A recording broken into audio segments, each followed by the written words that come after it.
My name is Katie Cabillas, and I'm a Senior Director of North America Carrier Relations.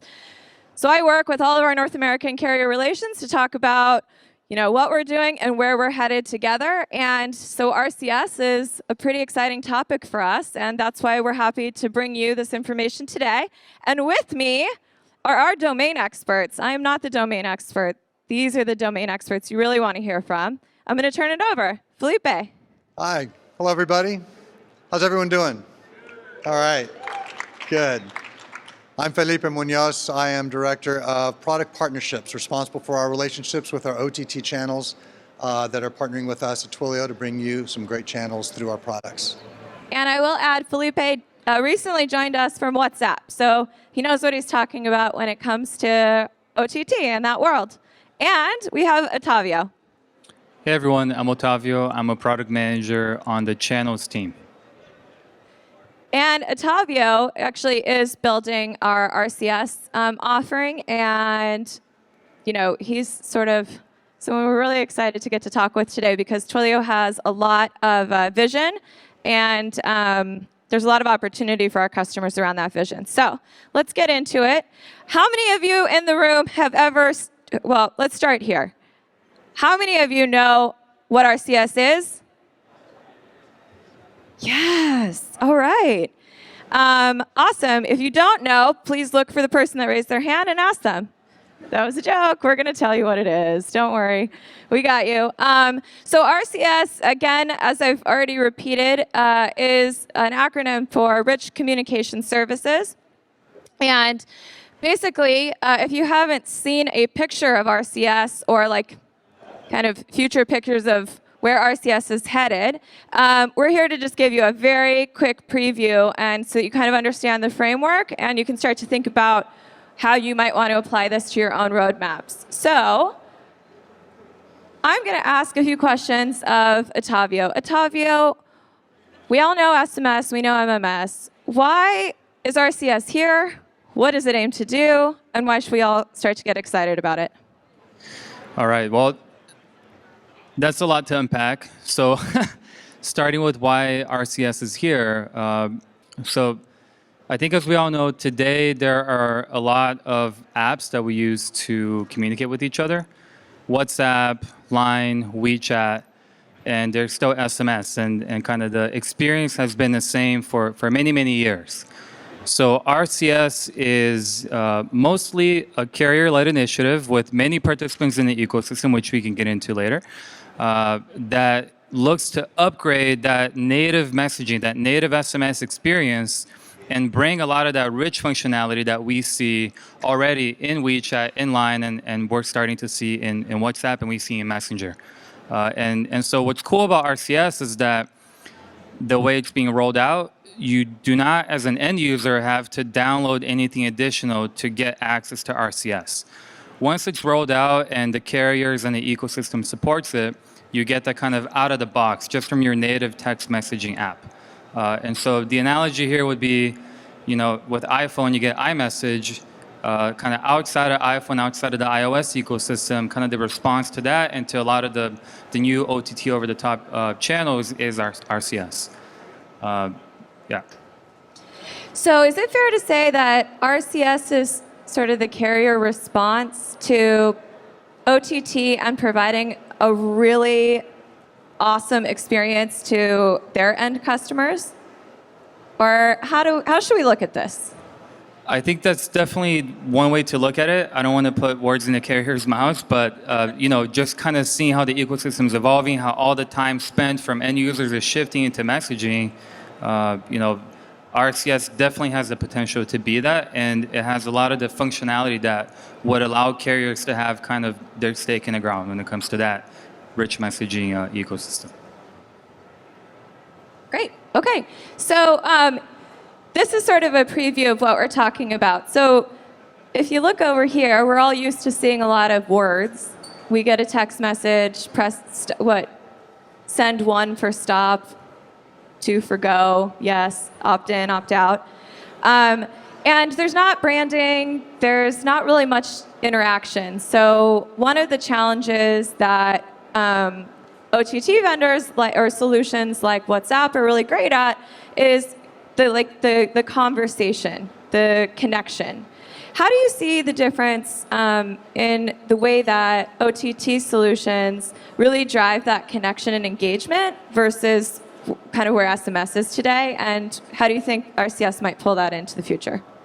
Yeah, no, actually, just following on the question you asked earlier, our RCS is actually not new. There's been a lot of discussions about a carrier response, about a carrier up-leveling the ecosystem, and there's just a lot to do to be able to get there. And I think that's one of the opportunities that the OTTs, with communities that they've built mostly on peer-to-peer messaging apps that we're all familiar with, you've named them, most of them.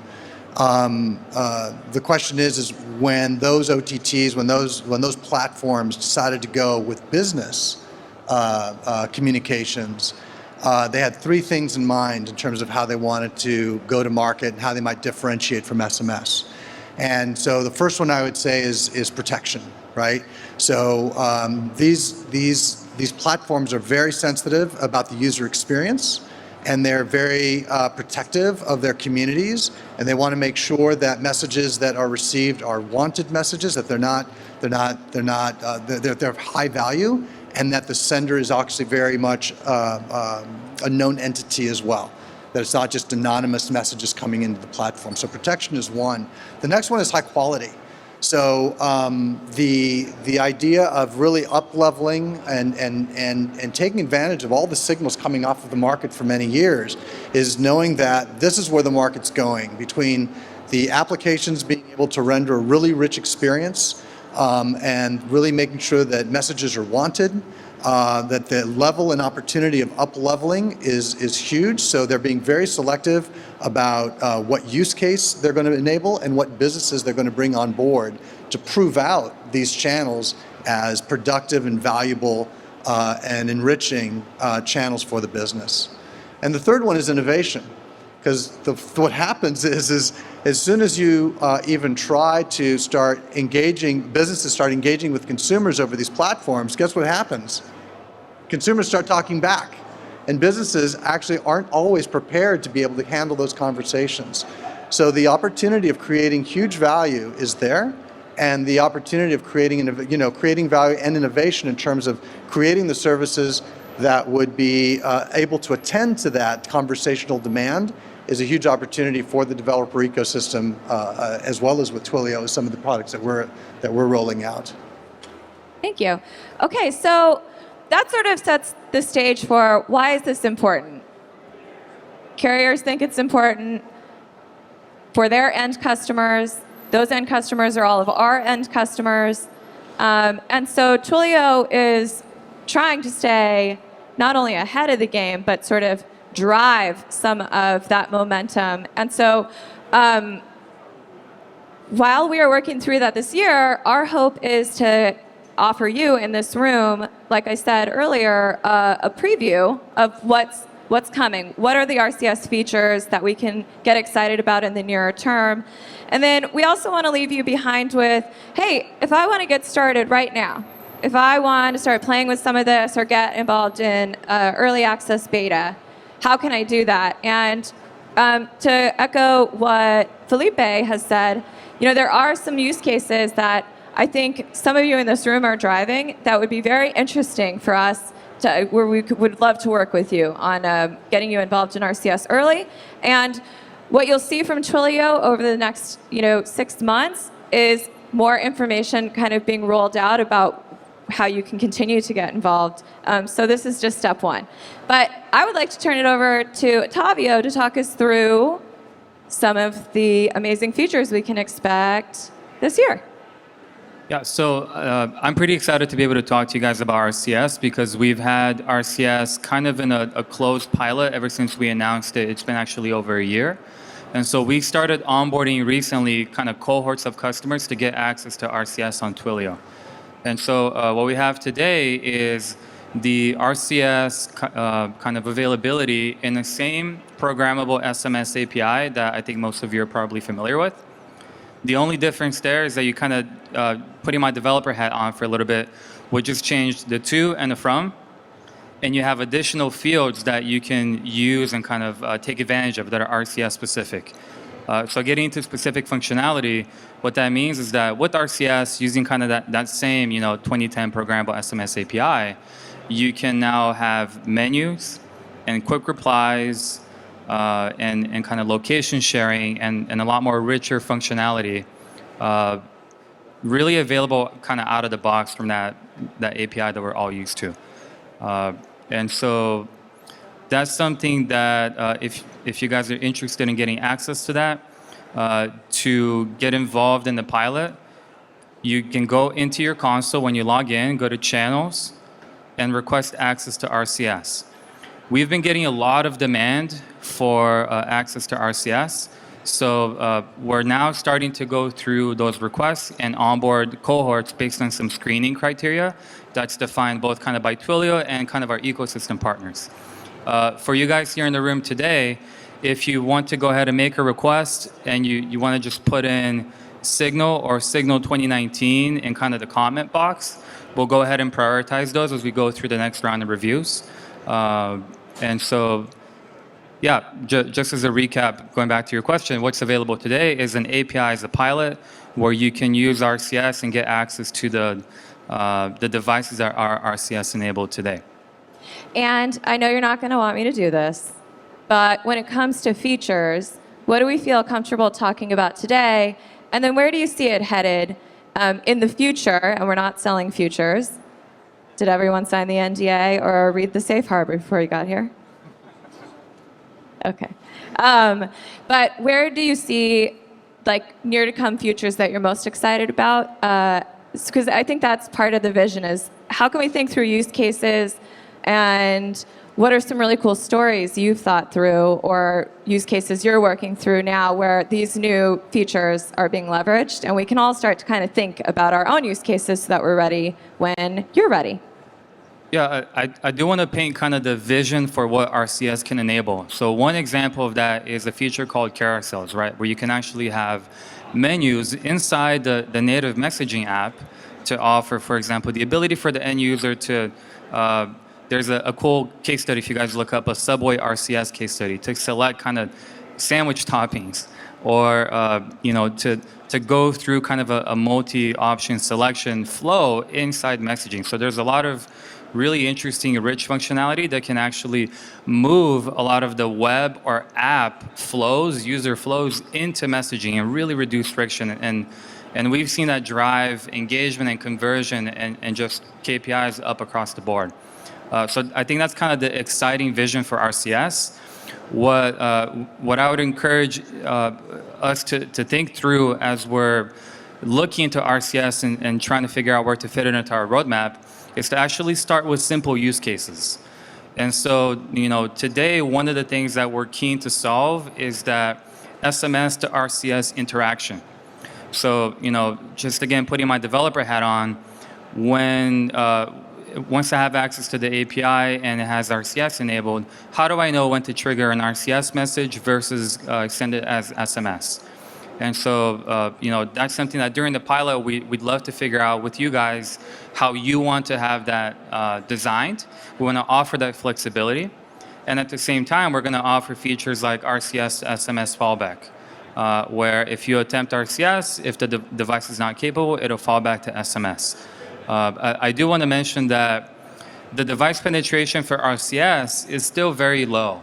So really in the US, it's not widely supported by all the carriers yet. We see a lot of movement just being a part of those carrier conversations, and Katie's the person to know that. But today we would estimate just kind of 2, maybe 5% smartphone penetration as being RCS capable, right? And that should really ramp up in 2020 to double digits.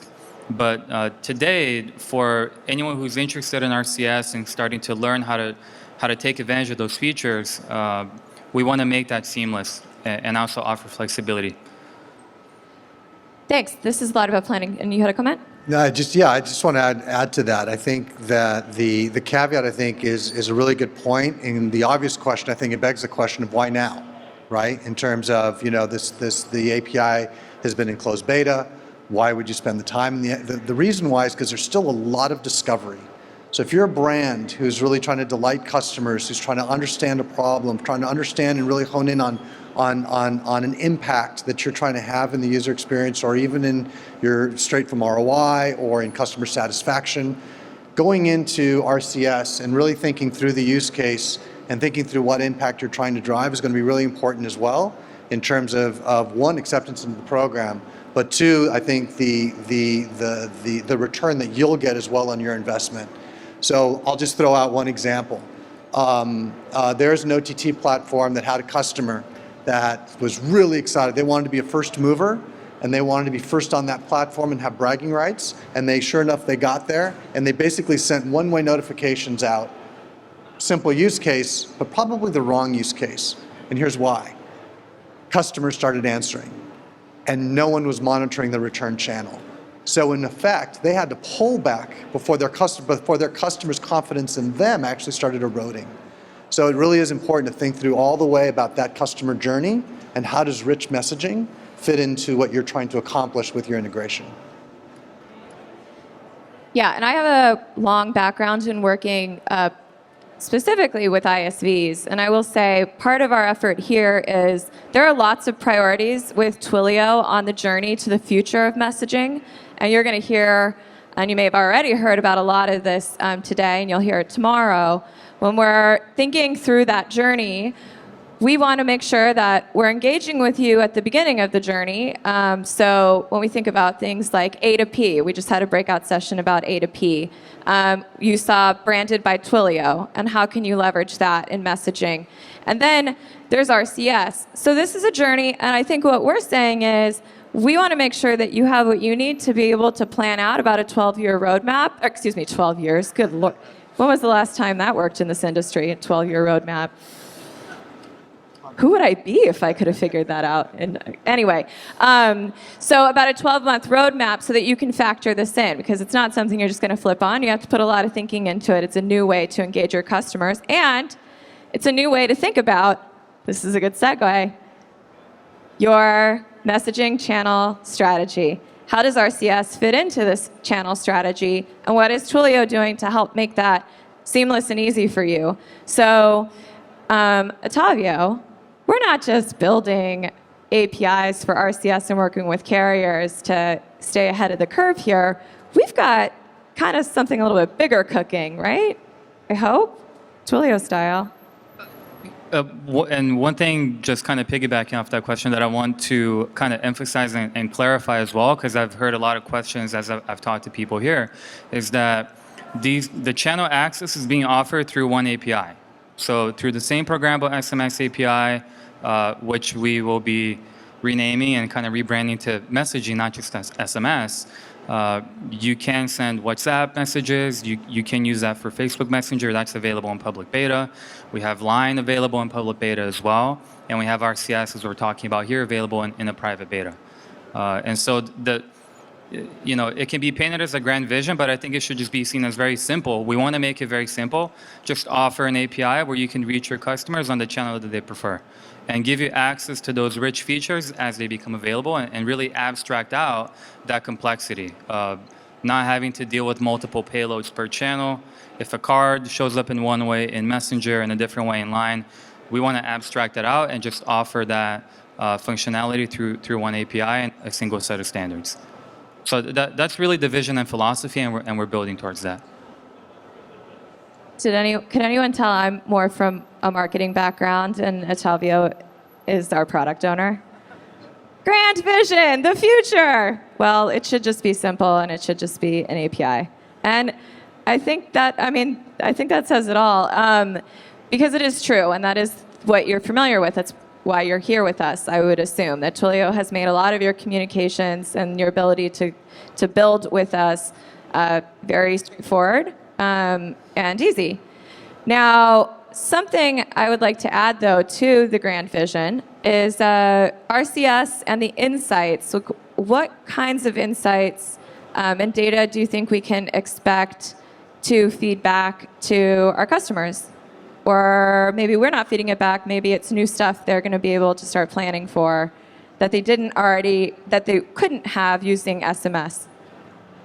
I think there's two categories of additional feedback we get from users when using RCS. One is the read receipt. So that's just super valuable to know how your message is engaging with the customer. That obviously doesn't exist in SMS. And two is kind of that return action. So with RCS, if you trigger a menu or if you trigger quick replies, you're going to get those replies back. Yeah. And that's step one. There's a lot more to come.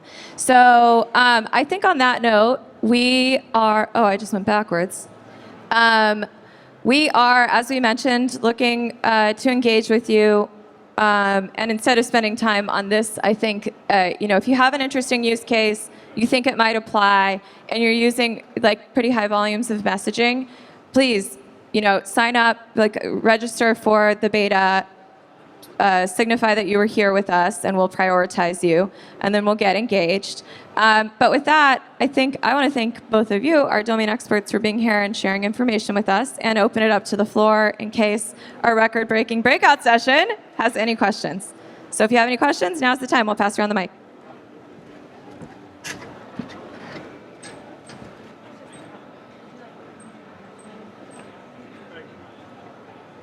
Thanks, guys. So it's amazing that we now have the ability to play with this. But give us some comments in terms of when RCS might be commercially viable, when we'll have sufficient carrier support in order to be viable. Thank you. That would be one of the most important questions to ask, so thank you for opening with that. We can make something, but unless people can use it and adopt it, what are we doing? So in the back of the room, there is a team led by Dirk Williamson, who's speaking right now, of North America Carrier Relations, and we work with the Big Four, and we're engaged with in pilots with them actively now. So the big question, and we have a global relations team that is basically doing the same thing. So it's not far away, I'll tell you that. So this feels like a tipping point, and I'm not going to oversell the room. Remember, I'm marketing, he's product, so Otalio can keep me honest. I went back to the 12-month roadmap. If you want to factor this into a 12-month roadmap, I think that's probably very reasonable timing to get the kind of scale, to get the kind of reach by the end of that 12 months that you would want in order to want to invest at this stage. I'm not going to speak to specific carriers, but they're each figuring out their hardware partnerships as well. And you're going to start to see, probably in a month or two, some announcements from one carrier in particular that is partnered with one hardware vendor that loves Android, who are rolling out rolling out RC-enabled devices that support UP 2.0. Once you see that, it's just everyone's racing to stay up. So I can't give you specifics because I think there's some rule against that somewhere that we signed something. But I can say, if I were in your shoes, and I was building a product, at this stage, it wouldn't be wasted energy to start at least tracking it and figure out where you want to go. I'd say 12 months from now is a very safe bet to want to have a strategy for how you're integrating this into your channels. Is that fair? Hi. As you said, I know it's on the Android roadmap, and I think RCS is actually part of the messaging app right now. I haven't seen it in iOS, and I don't know if it's in iOS 13 beta. But this reminds me a lot of the dynamic email in Gmail that's starting to roll out. That you can actually take actions with multimedia functions within your actual email. My question to you is: can you see this being applicable to surveys? Surveys? Yeah. Yeah. I think surveys are actually a very good use case because there's two features that are interesting for surveys. One is just I'll call it a standard kind of menu feature where you can define options for basically a survey. And another one is quick replies where you can, if you have an Android or if you have If you use Gmail, you'll see kind of you're probably familiar with the UI for a quick reply where you tap it and then that's sent back. So I think it's really interesting for that use case specifically because it reduces the friction. No need to click into a link and go somewhere else. That's a good use case. Just following up on that comment, is there any reason to think that Apple is going to adopt RCS despite it being competitive to iMessage? So I'll speak to that, and I'll kind of consolidate all of the different things that I've heard from carriers and maybe Apple and some other people. So Apple takes no official position on when they're going to use or kind of adopt RCS. What we could kind of speculate here in the room together is that once RCS is a standard, then they will adopt it as a fallback mechanism from iMessage as they do SMS to iMessage today. As far as kind of native integration between their iMessage or business chat feature or product and RCS, you know, my guess is as good as yours. So we don't have any visibility there. Yeah.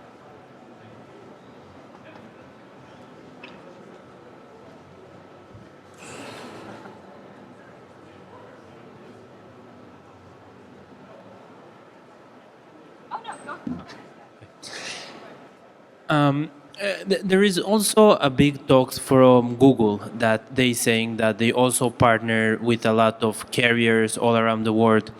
Now, what is the difference between the partnership that Twilio does with the carriers and Google? Is the same, just a different platform, or is something more? So yeah, we get into a little bit of kind of the technicality of the ecosystem.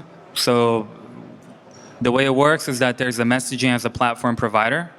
Google offers that as a service, and there are other providers that offer that. And they offer that to the carriers. And the carriers then kind of work together with the map provider to kind of execute the final delivery of the message itself. And so for somebody like Twilio, what we offer is connectivity to all the messaging as a platform providers, which there are multiple. And this is information you could just look up and you can find map providers online.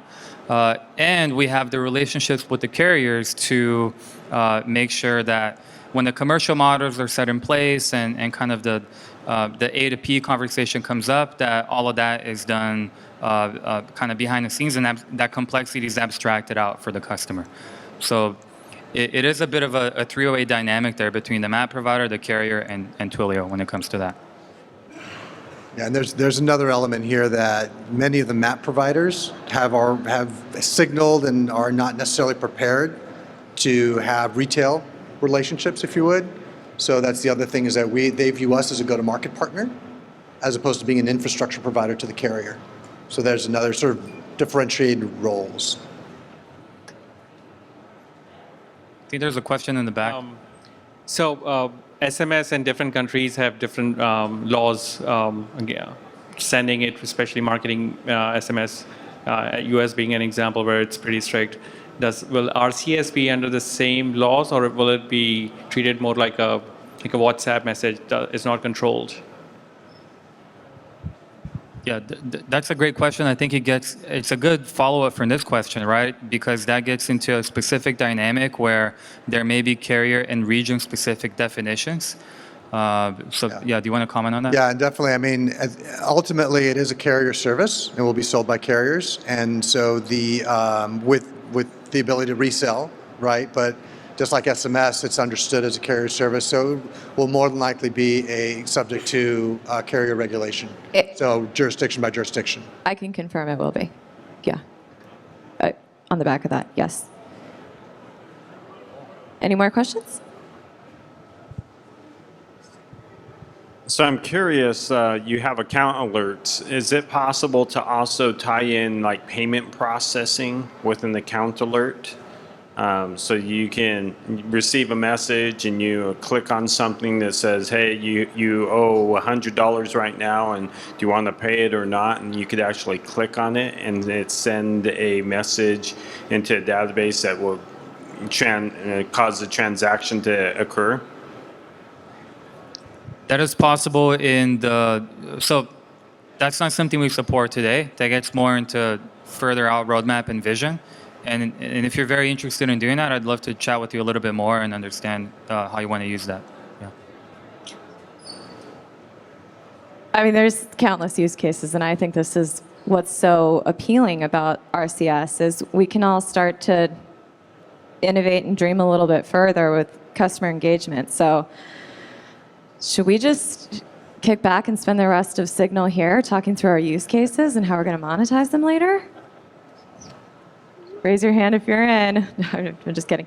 Okay, I think we're actually well over our time, so I just want to offer up if there's any more questions in closing.